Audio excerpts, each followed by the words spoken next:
Welcome to the Prospective Doctor podcast, brought to you by Med School Coach.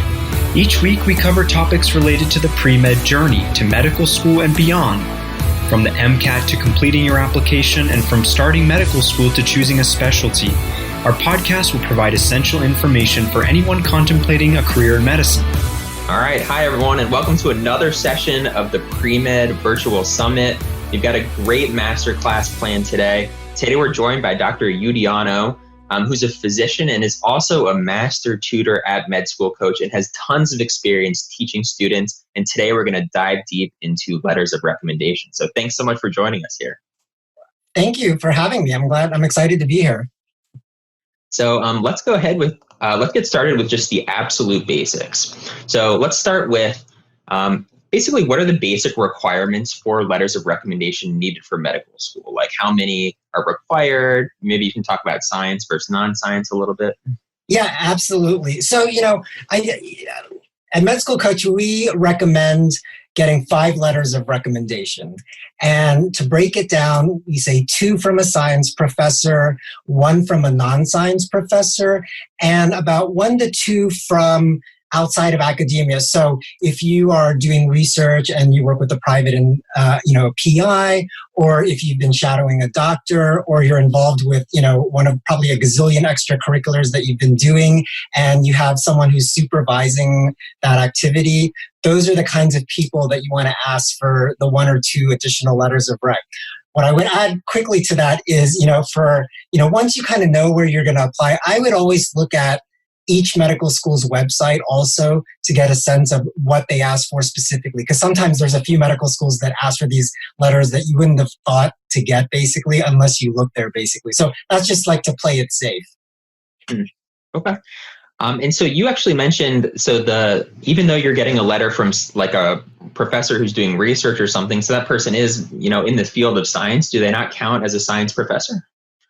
Usually not. I mean, when you say science professor, we're really thinking about the instructor who's teaching your course, basically.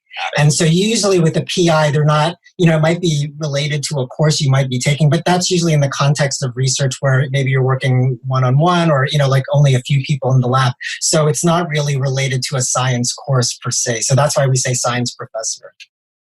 Of course, that PI might be a science professor, but they might not be teaching you in that context. So, yeah, okay, that makes total sense. And then is there one category, whether it's the science letters or the other letters, like the non-science letters, that you find students tend to have a little more trouble getting? I think a lot of the times it's the science professors. Mm-hmm. And the reason for that, and I'm sure you're going to be able to understand this having gone through it yourself, is, a lot of these classes that you take, especially these sort of mandatory pre-med courses, there's like a gazillion people in there.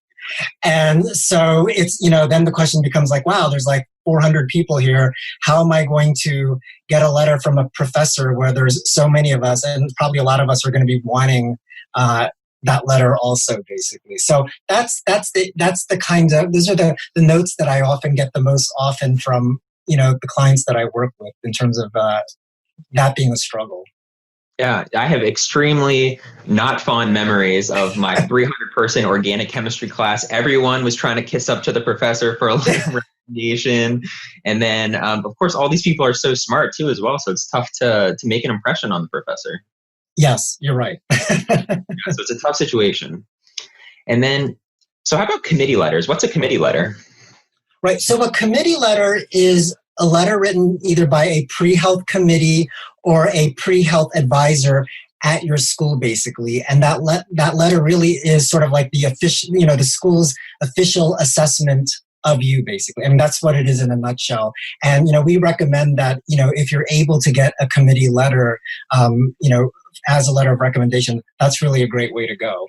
They have a lot of experience writing letters. They, it's kind of almost like a production line in terms of they know what to do at that point. And so that's a great way to go in terms of a letter of recommendation. And so if your school does offer that, does that count as one of the 5? Can it basically count towards the number? Yes. Okay. And is that considered yes. a science yeah. or not science? That would, That's it. I think it depends. I think each school does it differently. For instance, when I was at Duke, I often had to write letters of recommendation. And what I would do is I would have to send it to the committee. And I think what they did, like for that school, I don't think they do it anymore, was they would compile the different letters from a student's professors, and I think sort of integrate that into the one letter, basically. And I think oftentimes that can include a non-science professor also. But it does depend on the school. But I would imagine that it would be both science and non-science, basically, to an extent. Okay. But since it does vary, like, I don't know, maybe make sure to check in with your pre-med department or something like that. Oh, absolutely. Check in with them and find out the best way to go about it. That's the first thing I always say. Sometimes I have students who are like, yeah, I'm not really quite sure about how these, committee letters work. And I'm like, that is like, right after we get off this, this video call, that is like literally the first thing you need to do is figure out, because sometimes, they have requirements like, you have to attend some mandatory meetings in order to get a committee letter. And I worked with the client briefly where she didn't attend it, and I was a little worried about that kind of stuff. So, definitely get all the information if possible. And do you have any tips for students? Because presumably in a single class, there's, I don't know, we'll say like 100 or 200, maybe even more than that, students applying. So they're probably writing that many committee letters. Do you have any tips for how students can basically, what students can do to get their letter personalized? Or is it generally more of like a template? Yeah, I think, committee letters are based on a template to an extent. And in terms of getting that letter personalized, again, it really depends on the school. There might be some schools where they ask for some preliminary information about you to, kind of know what to include in there.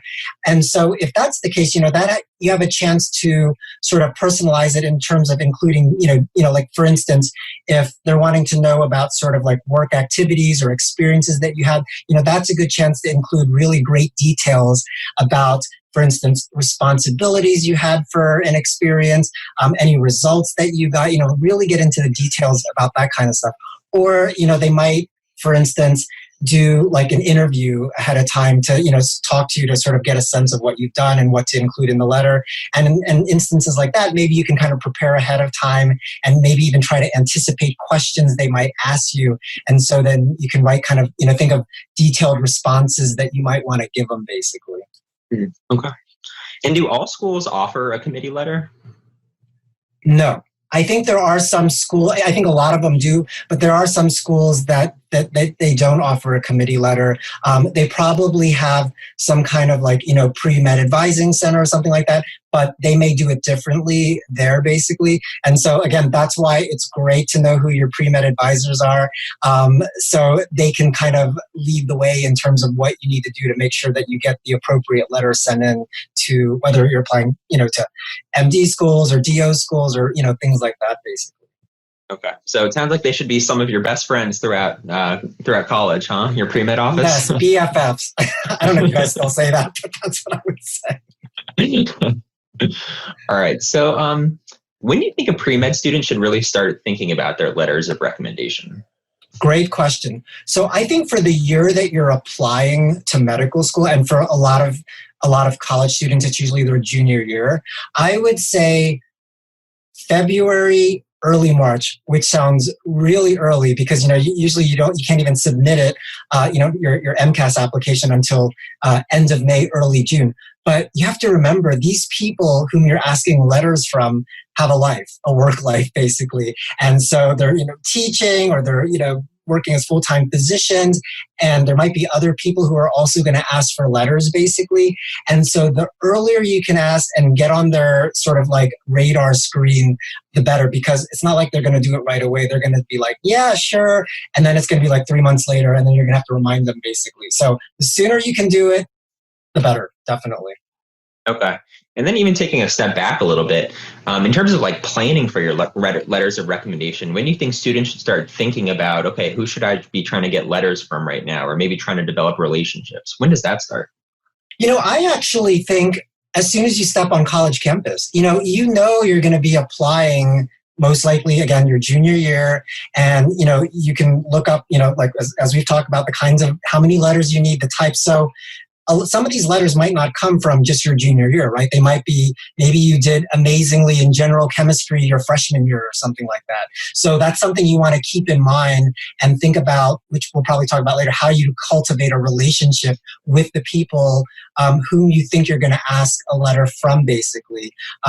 So I think that kind of strategic planning will go a long way and, help differentiate you from other people who understandably might not be thinking about it until their junior year, basically, because they only have 500 other things going on, basically. So in that case, being strategic really makes a big difference. Okay.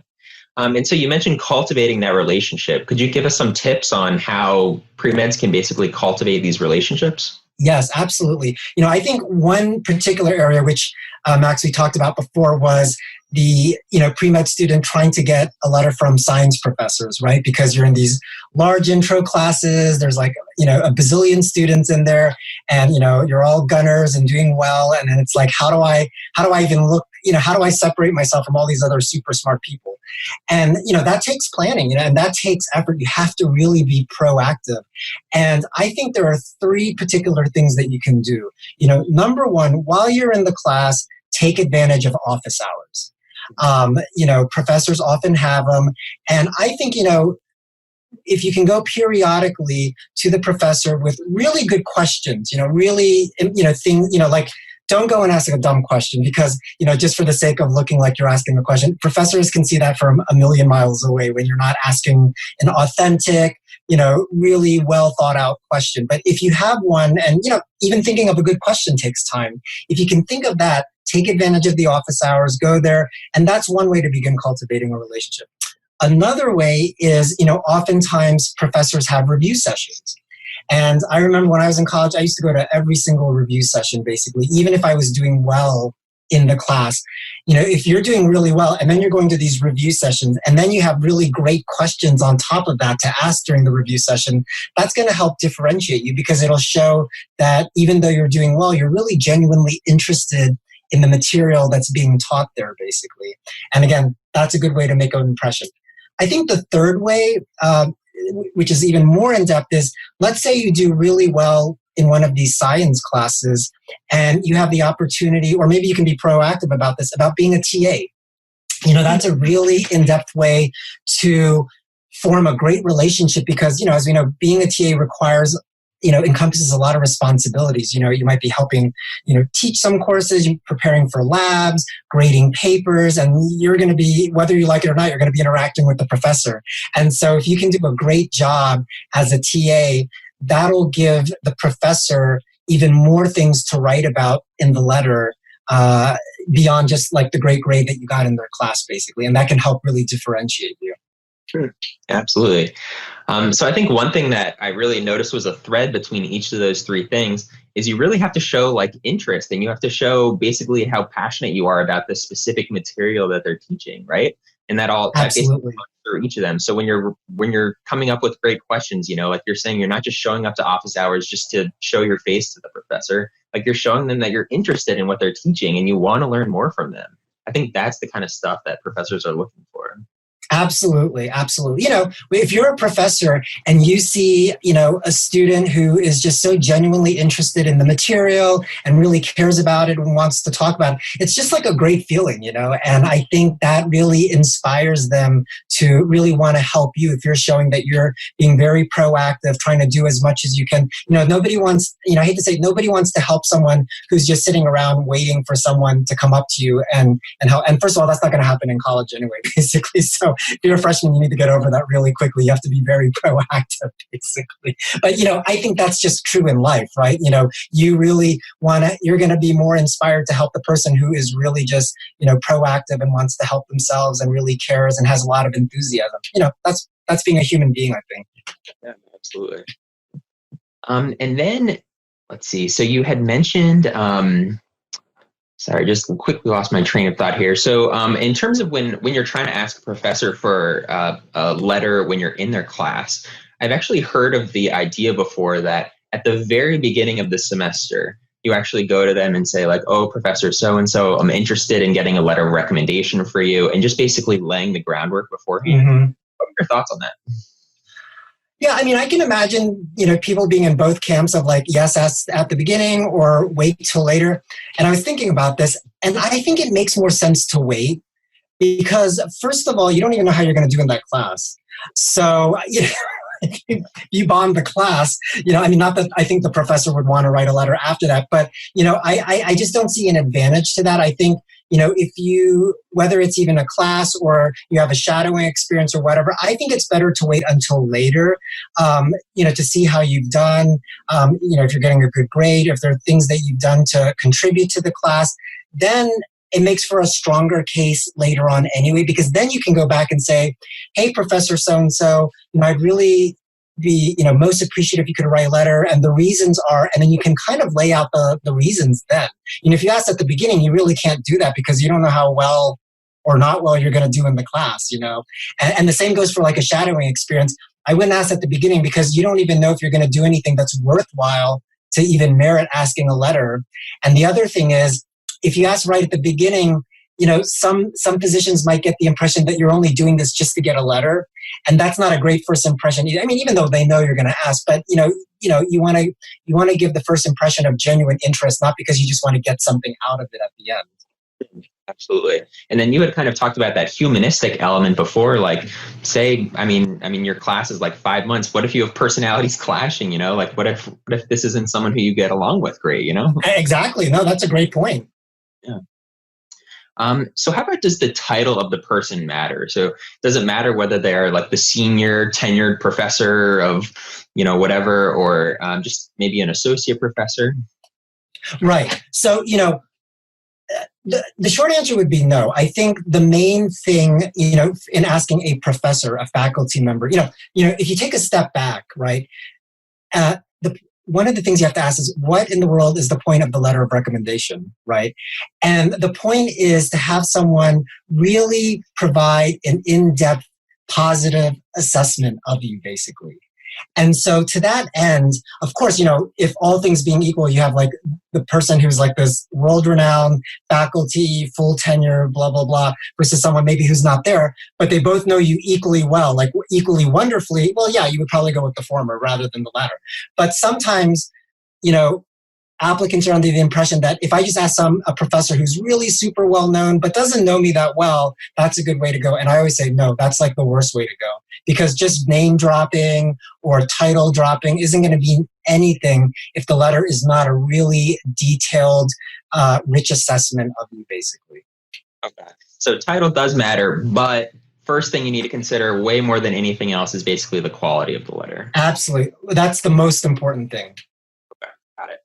And then how about asking a TA who's a PhD? Can you ask them to either write a letter, or maybe can you ask them to have them write a letter and then have a professor co-sign it or something like that? What are your thoughts? Yeah, a great question. So, yes, you can have, because sometimes you end up interacting with the TA a lot more. And so they know the details about you. So it makes sense for them to write the letter. That being said, it's not good just to have the TA sign the letter. They either need to write it either on behalf of the professor, or the professor can co-sign it. But the professor needs to be involved in sort of one of those two ways, basically. Okay.